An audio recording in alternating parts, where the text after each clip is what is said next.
Hello नमस्कार, मी शर्मिला. माझ्या या यूट्यूब चॅनलमध्ये माझ्या सगळ्या गोड यूट्यूब फॅमिलीचं अगदी मनापासून स्वागत करते.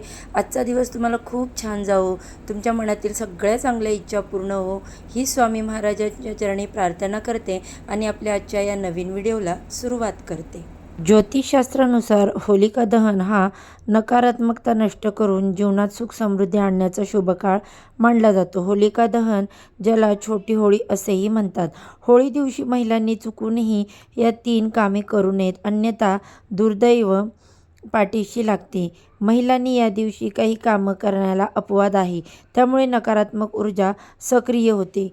माहितीच्या अभावामुळे अशा काही चुका ज्या आहेत त्या आपल्याकडून होत जातात आणि जाणून बुजून तर अशा चुका कोणीही करत नाही, परंतु माहीत नसेल तर चुकूनही अशा काही चुका होतात आणि त्यामुळे आपल्याला अडचणींना संकटांना सामना करावा लागतो. तर कोणत्या आहेत या 3 चुका हे आपण आजच्या या व्हिडिओमध्ये पाहणार आहोत. तर बघा, आजच्या या व्हिडिओमध्ये आपण जी उपाय पाहणार आहोत किंवा चुका पाहणार आहोत त्या तुम्हाला पाहायच्या असतील तर शेवटपर्यंत व्हिडिओ नक्की पहा, स्किप करू नका. त्यामुळे तुम्हाला तुमच्या प्रश्नांची सगळी उत्तरं अगदी सहजपणे मिळतील. आणि अजूनही जर माझ्या चॅनेलला सबस्क्राईब केलं नसेल तर सबस्क्राईब करा. होळी हा सण 3 दिवसांचा असतो. पहिल्या दिवशी होळी, तेव्हा आपण सर्वजण होळिका दहन करतो. दुसऱ्या दिवशी धुलिवंदन असते आणि तिसऱ्या दिवशी रंगपंचमी असते. हे 3 दिवस आपण साजरे करत असतो. होळी या रंगाचा महान सण असला तरी एक दिवस आधी दहन केलेल्या होलिकालाही सनातन धर्मात खूप महत्त्व सांगितले गेले आहे. होळिका दहन हे वाईटाचा अंत म्हणून पाहिले जाते. होळी पेटवताना मनात एक श्रद्धा असते की आपल्या आतील आणि आजूबाजूच्या सर्व नकारात्मकता होळीच्या आगीत नष्ट होते. तसेच होळी सण आपल्याला एका नवीन सुरुवात करण्याचा संदेश देत असतो. जीवनातील नकारात्मक भावना, दृष्टी तसेच प्रवृत्ती, वाईट अमंगल विचार यांचा नाश करून चांगली वृत्ती, चांगले विचार अंगी बाळगावेत असे या सणामागील उद्देश असतो. होळीच्या भस्मात अपार शक्ती असते, त्यामुळे जीवनातील अनेक समस्या दूर होतात. होळीच्या दिवशी काय करावे, काय करू नये? होळी दिवशीच्या दहना दिवशीच्या सकाळी सर्वात आधी होळीची पूजा करण्याची प्रथा आहे. ही पूजा शुभमुहूर्तावर करावी. यावर्षी फाल्गुन महिन्यातील पौर्णिमा 2 मार्च रोजी संध्याकाळी 5:55 सुरू होईल व ती 3 मार्च रोजी 5:07 संध्याकाळी संपेल. होलिका दहन सोमवारी 2 मार्चला केले जाईल. होलिका दहनाचा सर्वात शुभ मुहूर्त संध्याकाळी 6:22 ते रात्री 8:50 असणार आहे. या काळात प्रदोष काळ आणि भद्रारहित वेळ असल्याने पूजा करणे अत्यंत फलदायी मानले जाते. होळीच्या दिवशी दान करणे शुभ मानले जाते, मात्र काही गोष्टी अपवाद आहेत, त्या चुकूनही कोणाला देऊ नयेत. होळी दहनाच्या दिवशी चुकूनही कोणाला उधार पैसे देऊ नका. ज्योतिषशास्त्रात असे म्हटले जाते की या दिवशी कोणी कर्ज घेतो किंवा उधारी घेतो त्याच्या घरी येणारे आशीर्वाद लक्ष्मीचे थांबतात. त्याला सदैव गरिबीचा सामना करावा लागतो. या दिवशी चुकूनही पांढऱ्या रंगाच्या गोष्टी होलिका दहनाच्या दिवशी घरी कोणी आलं तरीही देऊ नका.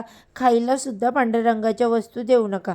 प्राचीन काळापासून असे म्हटले जाते की होलिका दहनाच्या दिवशी नकारात्मक ऊर्जा खूप जास्त सक्रिय असते, जी पांढऱ्या वस्तूद्वारे तुमच्या घरामध्ये आणली जाऊ शकते. घरातील प्रत्येक व्यक्तीने होळी पेटवल्यानंतर गाईचे तूप, 11 लवंगा, 7 बत्ताशे, 5 विड्याची पाने, गोटा खोबरं, नारळ, पुरणपोळी, वरण भात असे नैवेद्य घेऊन होळीची पूजा करावी. आणि होळी दिवशी चुकूनही घरातील झाडू फेकून देऊ नये, त्यामुळे माता लक्ष्मी क्रोधित होते. तसेच सायंकाळी उत्तरेकडील दिशेला दरवाजामध्ये तुपाचा दिवा लावावा. असे केल्याने घरामध्ये लक्ष्मीचा अखंड आशीर्वाद मिळतो व घरामध्ये सुखसमृद्धी येते. तसेच मोहरी, तीळ, 11 शेणाचे गोळे, तांदळाचे दाणे, साखर, गव्हाचे दाणे वापरावं. अशी पूजा करून होळीच्या भोवती 7 वेळा प्रदक्षिणा घाला. गरिबांना, गरजूंना दान करा. उन्हाळ्याचे दिवस येत आहेत, त्यामुळे बाहेर पक्ष्यांना धान्य व पाणी अवश्य ठेवा.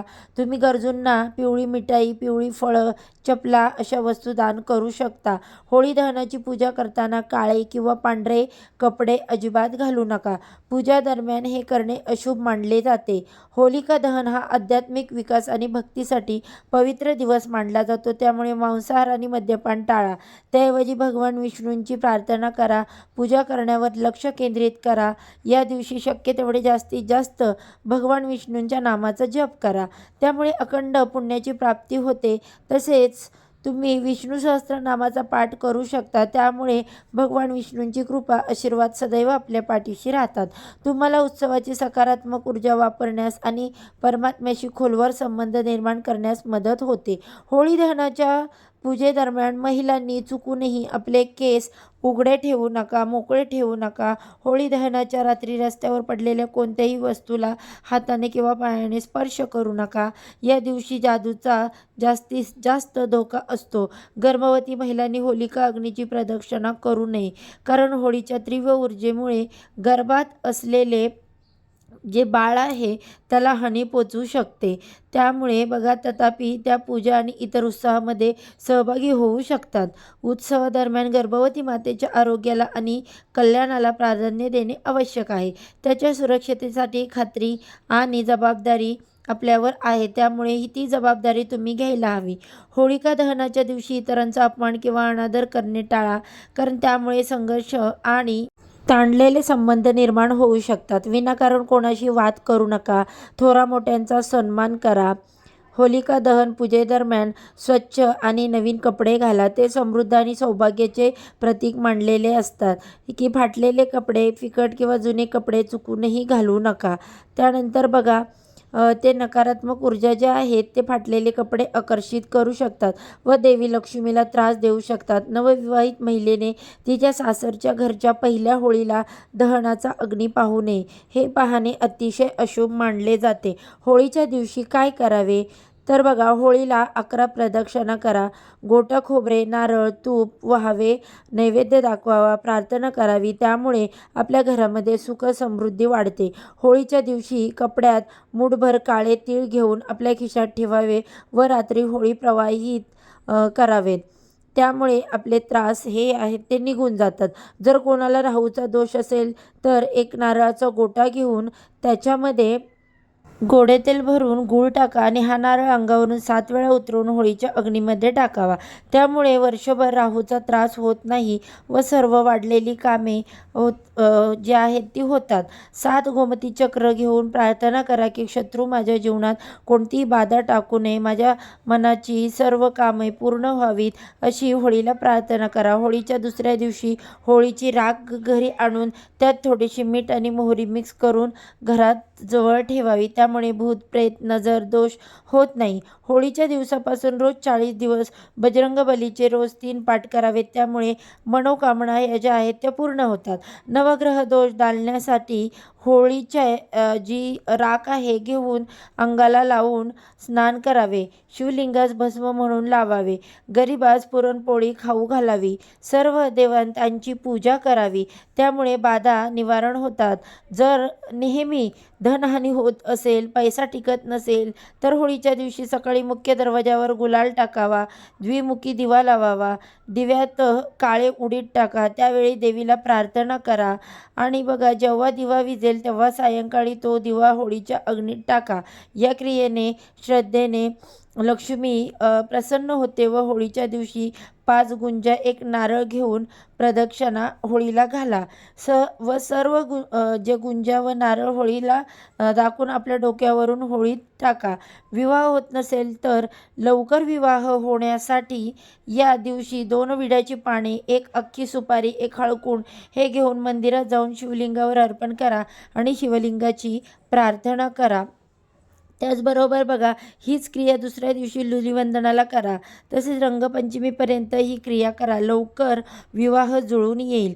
होळीच्या दहनाच्या राखेची पेस्ट अत्यंत पवित्र मानली जाते. ही भस्म समजून त्याचा तिलक लावावा, त्याच्या मदतीने तुमचे दोष टळू शकतात. होलिकेचे भस्म शरीरावर पेस्ट म्हणून लावल्यास शरीर रोगापासून मुक्ती मिळते व त्वचेशी संबंधित जे काही आजार असतात तर ते दूर होतात.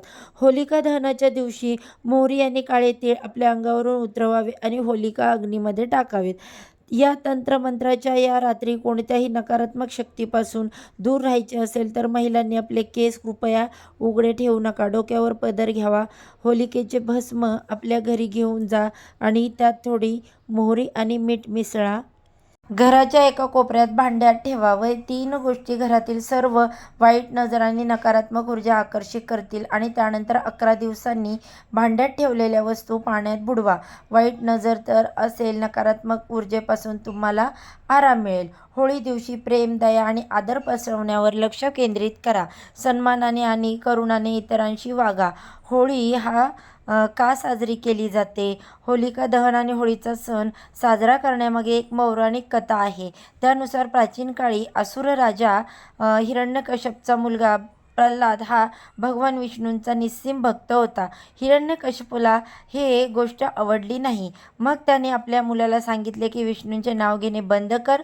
पण प्रल्हादाला हरिनामाची गोडी लागल्यामुळे तो नामस्मरण थांबवू शकला नाही आणि आपल्यासमोरच आपलाच मुलगा शत्रूचे नाव घेतो, भक्ती करतो हे पाहून हिरण्यकश्यपूला राग आला आणि त्याने प्रल्हादाला मारण्याचे अनेक प्रयत्न केले. पण प्रत्येक वेळी देवाने त्याचे रक्षण केले. प्रल्हादाच्या केसालाही धक्का लागला नाही.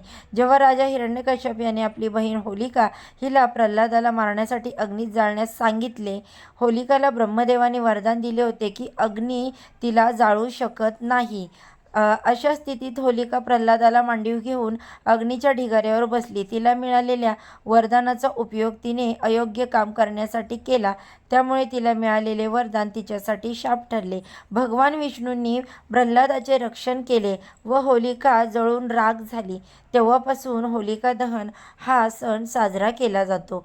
ही माहितीपूर्ण व्हिडिओ तुम्हाला आवडला असेल, व्हिडिओमधील माहिती उपयुक्त वाटली असेल तर व्हिडिओला एक लाईक नक्की करा, चॅनेलला सबस्क्राईब करा आणि अजूनही तुम्ही बेल आयकॉन प्रेस केले नसेल तर बेल आयकॉन देखील प्रेस करा, ज्यामुळे माझ्या चॅनेलवर मी जेव्हा पण नवीन व्हिडिओ अपलोड करेल त्याचे नोटिफिकेशन सर्वात आधी तुम्हाला मिळेल. तुम्ही एक पण व्हिडिओ मिस करणार नाही.